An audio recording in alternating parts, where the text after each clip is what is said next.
The sentencing phase of a church trial is underway for a Lebanon pastor who married his son to another man. At this hour, the jury of Methodist ministers has begun deliberations. Yesterday, they convicted Reverend Frank Schaefer of breaking his vows. Methodists accept gay members but do not condone gay marriage. Megan Healy reports from Chester County.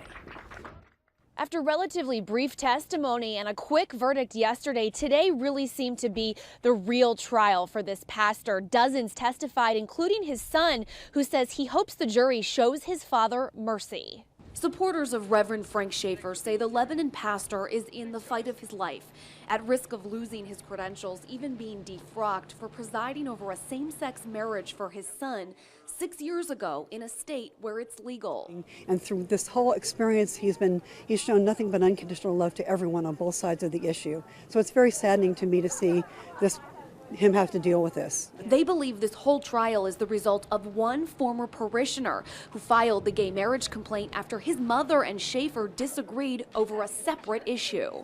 I also can personally testify that the people that sought my counseling left because they could not believe their pastor was being treated the way he was being treated. But other church members say it goes deeper than that. Despite Schaefer's testimony that his son's marriage was an isolated event performed only out of love, they claim the pastor has an agenda to reform church law and has been pushing this on his congregation whether they like it or not.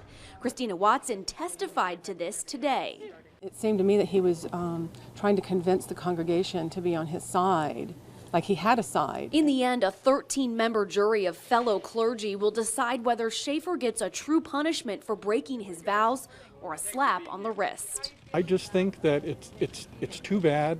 I don't think that there's a winner, no matter which way this goes. I think we'll be devastated if he's suspended and reassigned. I think if he could get only a mild suspension, we would be thrilled. Pastor Schaefer also took the stand today saying he will not repent for what he did and that God has called upon him to be an advocate for gay rights in the church. Working for you in Chester County, I'm Megan Healy, ABC 27 News.